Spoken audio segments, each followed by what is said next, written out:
बृहस्पतिवार व्रत कथा।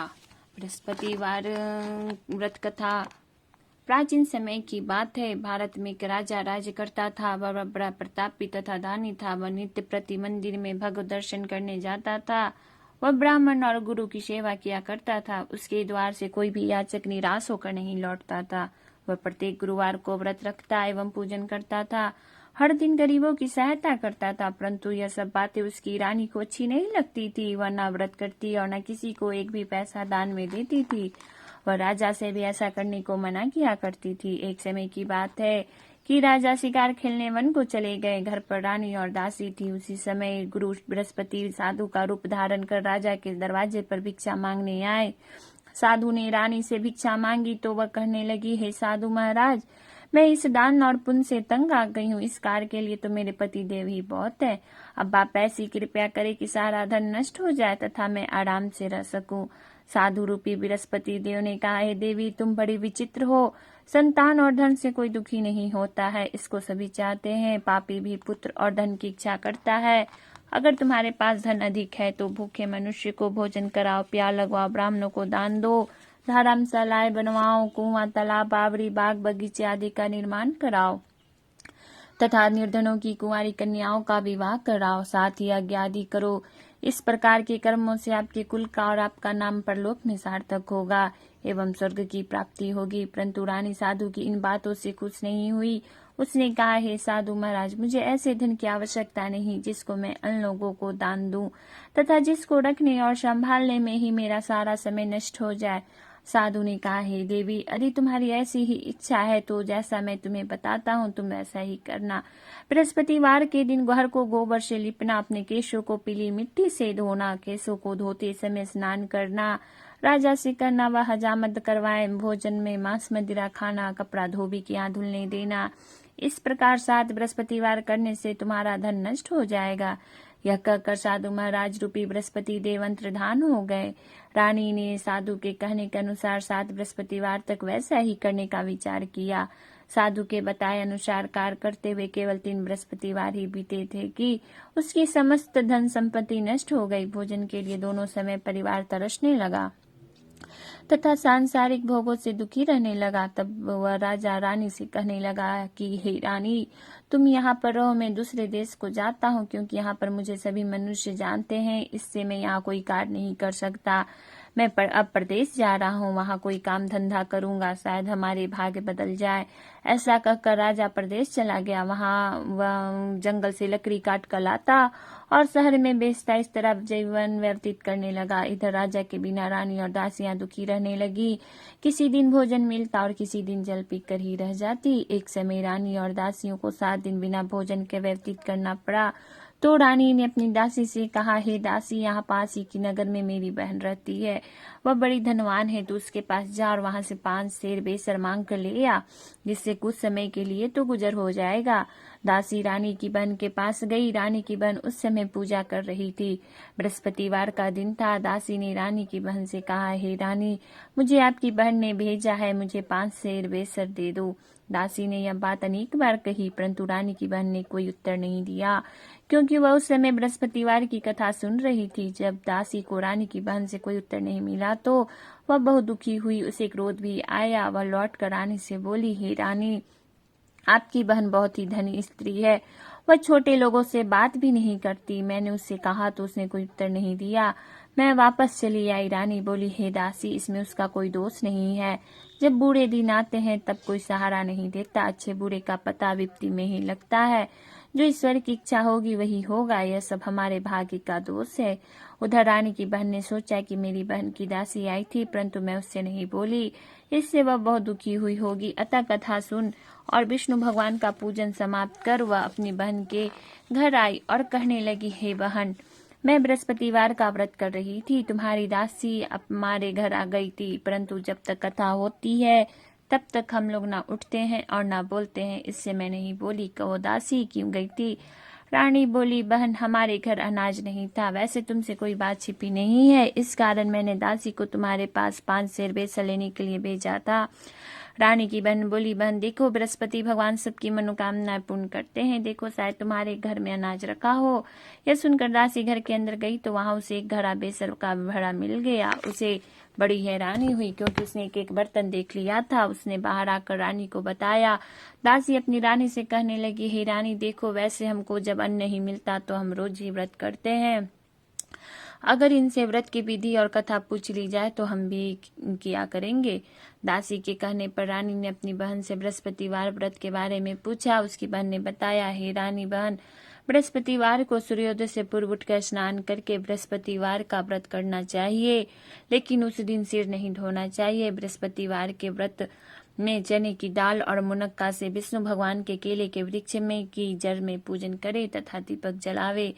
उस दिन एक ही समय भोजन करे, भोजन पीले खाद्य पदार्थ का करे तथा कथा सुने।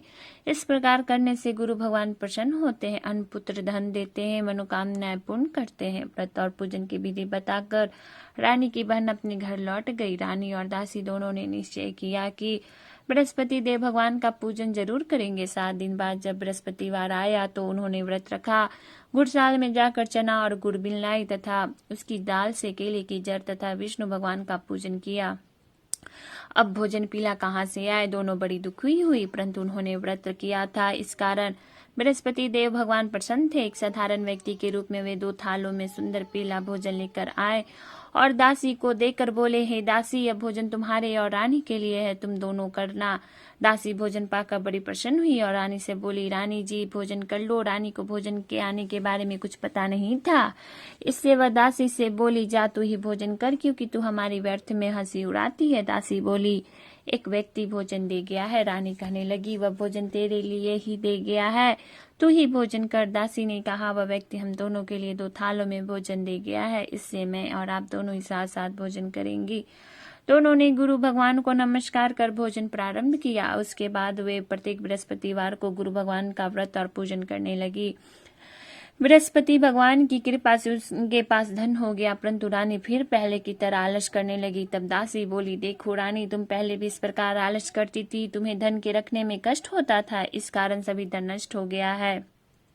अब गुरु भगवान की कृपा से धन मिला है तो फिर तुम्हें आलस होता है। बड़ी मुसीबतों के बाद हमने यह धन पाया है, इसलिए हमें दान पुण्य करना चाहिए। तुम भूखे मनुष्य को भोजन कराओ, प्यार लगवाओ, ब्राह्मणों को दान दो, कुआं तालाब बावरी आदि का निर्माण करवाओ, मंदिर पाठशाला बनवा कर दान दो, कुंवारी कन्याओं का विवाह करवाओ, धन को शुभ कार्यों में खर्च करो, जिससे तुम्हारे कुल का यश बढ़े तथा स्वर्ग प्राप्त हो और पितृ प्रसन्न हो। दासी की बात मानकर रानी ने इसी प्रकार के कर्म करना प्रारंभ किए, जिससे उनका काफी यश फैलने लगा। एक दिन रानी और दासी आपस में विचार करने लगी कि न जाने राजा किस दशा में होंगे, उनकी कोई खोज खबर नहीं है। गुरु भगवान से उन्होंने प्रार्थना की और भगवान ने रात्रि में राजा को संपन्न में कहा, हे राजा, उठ, तेरी रानी तुझको याद करती है, अब अपने देश को लौट जा। राजा प्रातः काल उठकर जंगल से लकड़ियां काट कर लाने के लिए जंगल की ओर चल पड़ा। जंगल से गुजरते हुए वह सोचने लगा, रानी की गलती से उसे कितने दुख भोगने पड़े। राजपाट छोड़कर उसे जंगल में आकर रहना पड़ा। जंगल से लकड़ियां काटकर उन्हें बेचकर गुजारा करना पड़ा। उसी समय उस जंगल में बृहस्पति देव एक साधु का रूप धारण कर आए और राजा के पास आकर बोले, हे लकहारे, तुम इस सुनसान जंगल में किस चिंता में बैठे हो, मुझे बतलाओ।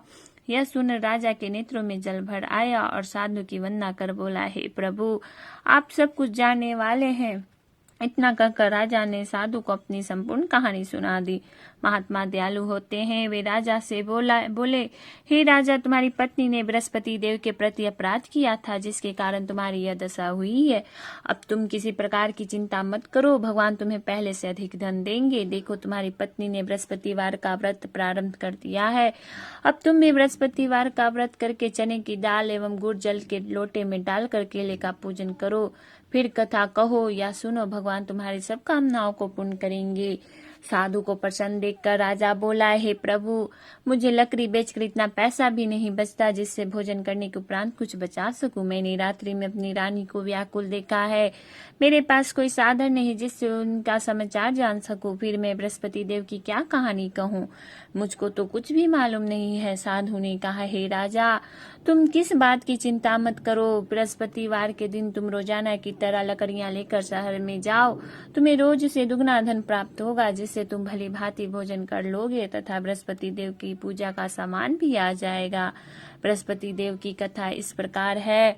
बृहस्पति देव की कथा, प्राचीन समय में एक बहुत ही निर्धन ब्राह्मण था। उसकी कोई संतान नहीं थी। वह नित्य पूजा पाठ करता, परंतु उसकी स्त्री बहुत मलिनता के साथ रहती थी। वह न स्नान करती और न किसी देवता का पूजन करती। प्रातः काल उठते ही सर्वप्रथम भोजन करती, बाद में कोई अन्य कार्य करती। ब्राह्मण देवता बहुत दुखी रहते थे। पत्नी को बहुत समझाते, किंतु उसका कोई परिणाम न निकलता। भगवान की कृपा से ब्राह्मण की स्त्री को कन्या उत्पन्न हुई। वह कन्या अपने पिता के घर में बड़ी होने लगी। वह बालिका प्रातः स्नान करके भगवान विष्णु का जप करती। वह बचपन से ही बृहस्पतिवार का व्रत भी करने लगी। पूजा पाठ समाप्त कर स्कूल जाती तो अपनी मुट्ठी में जौ भर कर ले जाती और पाठशाला जाने के मार्ग में डालती जाती। वही जो स्वर्ण के हो जाते तो लौटते समय उनको बिन कर घर ले आती। एक दिन वह बालिका सूप में उन सोने के जौ को फटक कर साफ कर रही थी। तभी उसकी माँ ने देख लिया और कहा, हे बेटी, सोने के जौ को फटकने के लिए सोने का सूप होना चाहिए। दूसरे दिन गुरुवार था। इस कन्या ने व्रत रखा और बृहस्पति देव से प्रार्थना करके कहा, हे प्रभु, यदि मैंने सच्चे मन से आपकी पूजा की हो तो मुझे सोने का सूप दे दो। बृहस्पति देव ने उसकी प्रार्थना स्वीकार कर ली।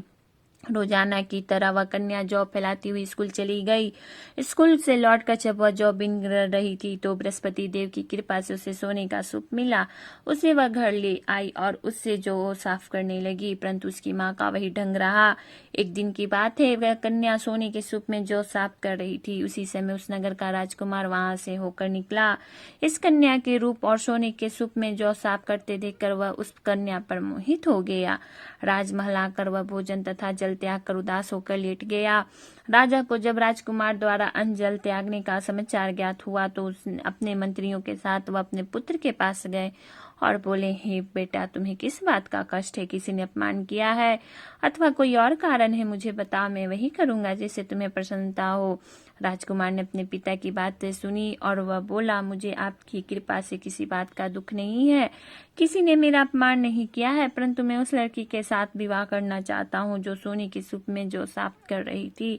यह सुन राजा आश्चर्य में पड़ गया और बोला, हे बेटा, इस तरह की कन्या का पता तुम ही लगाओ, मैं तो उसके साथ तुम्हारा विवाह अवश्य ही करा दूंगा। राजकुमार ने राजा को उस लड़की के घर का पता बतलाया। मंत्री उस लड़की का घर गया और राजा का आदेश दिया, ब्राह्मण को सुनाया। कुछ ही दिन बाद ब्राह्मण की कन्या का विवाह राजकुमार के साथ संपन्न हो गया। कन्या के घर से जाती ही उस ब्राह्मण देवता के घर में पहले की भांति गरीबी का निवास हो गया। अब भोजन के लिए भी अन्न बड़ी मुश्किल से मिलता था। एक दिन दुखी होकर ब्राह्मण अपनी पुत्री से मिलने गया। बेटी ने पिता की दुख की अवस्था को देखा और अपनी माँ का समाचार पूछा। ब्राह्मण ने सभी हाल कहा। कन्या ने बहुत सा धन देकर अपने पिता को विदा कर दिया। इस तरह ब्राह्मण का कुछ समय सुखपूर्वक व्यतीत हुआ, लेकिन कुछ दिन बाद फिर वही हाल हो गया। ब्राह्मण फिर अपनी कन्या के यहाँ गया और सभी हाल कहा तो पुत्री बोली, हे पिताजी, आप माताजी को यहाँ लिवा लाओ, मैं उन्हें यह विधि बता दूंगी जिससे गरीबी दूर हो जाए। ब्राह्मण देवता अपनी स्त्री को साथ लेकर अपनी पुत्री के पास राजमहल पहुंचे तो पुत्री अपनी माँ को समझाने लगी, हे माँ, तुम प्रातः काल उठकर प्रथम स्नान आदि करके विष्णु भगवान का पूजन करो तो सब दरिद्रता दूर हो जाएगी। परंतु उसकी माँ ने उसकी एक बात नहीं मानी। वह प्रातः काल उठकर अपनी पुत्री का बचा जूठन खा लेती थी। एक दिन उसकी पुत्री को बहुत गुस्सा आया। उसने एक रात एक कोठरी से सारा सामान निकाल दिया और अपनी माँ को उसमें बंद कर दिया। प्रातः उसमें से उसे निकाला तथा स्नान आदि करके पूजा पाठ करवाया तो उसकी माँ की बुद्धि ठीक हो गई। इसके बाद वह नियम से पूजा पाठ करती और प्रत्येक बृहस्पतिवार को व्रत रखने लगी। इस व्रत के प्रभाव से उसकी माँ में को भी बहुत धन हो गई।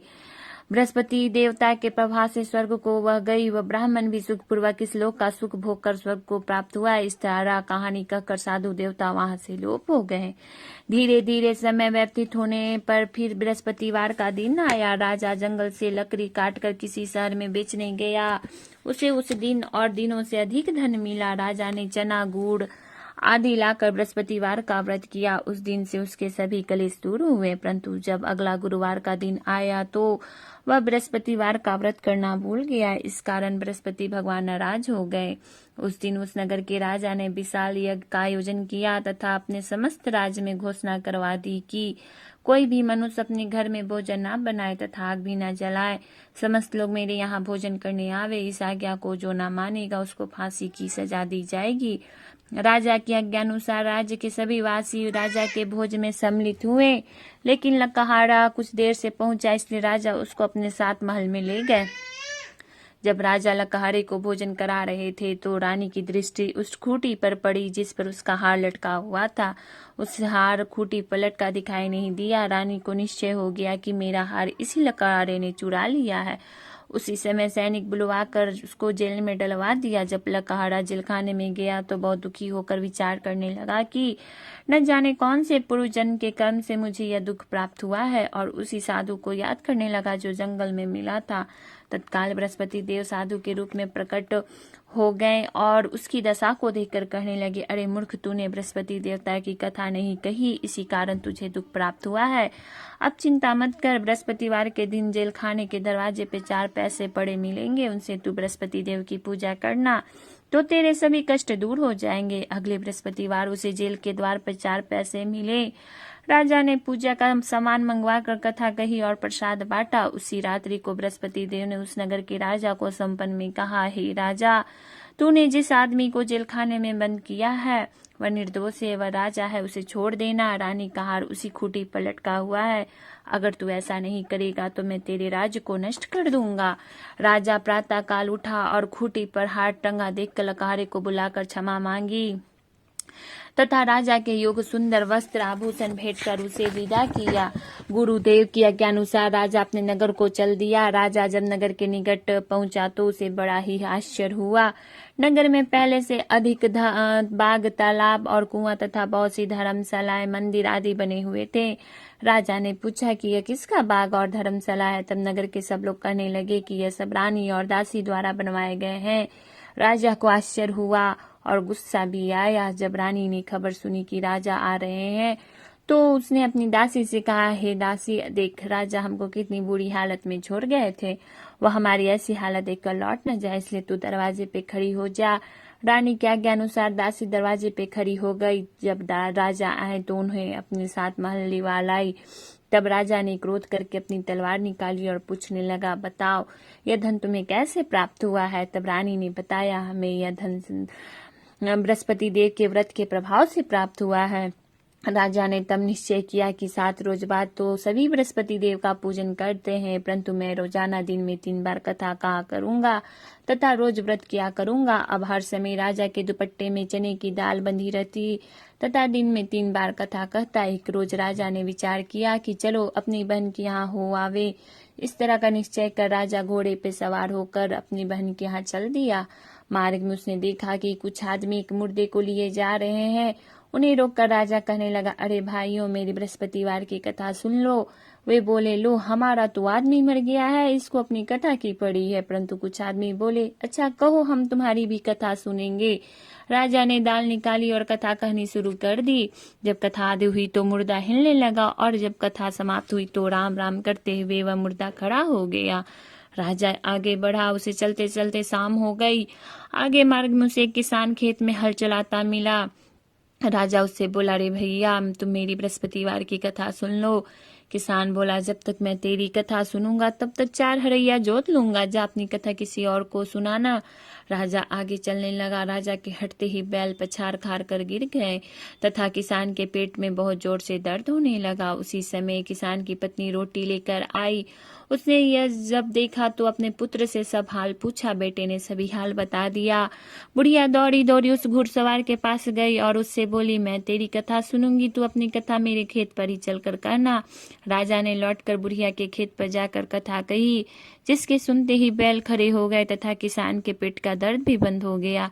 राजा अपनी बहन के घर पहुंच गया। बहन ने भाई की खूब मेहमानी की। दूसरे रोज प्रातःकाल राजा जागा तो वह देखने लगा कि सब लोग भोजन कर रहे हैं। राजा ने अपनी बहन से जब पूछा कि ऐसा कोई मनुष्य है जिसने भोजन नहीं किया हो, जो मेरी बृहस्पतिवार की कथा सुन ले, तो बहन बोली, है भैया, यह देश ऐसा ही है। पहले यहाँ के लोग भोजन करते हैं, बाद में अन्य काम करते हैं।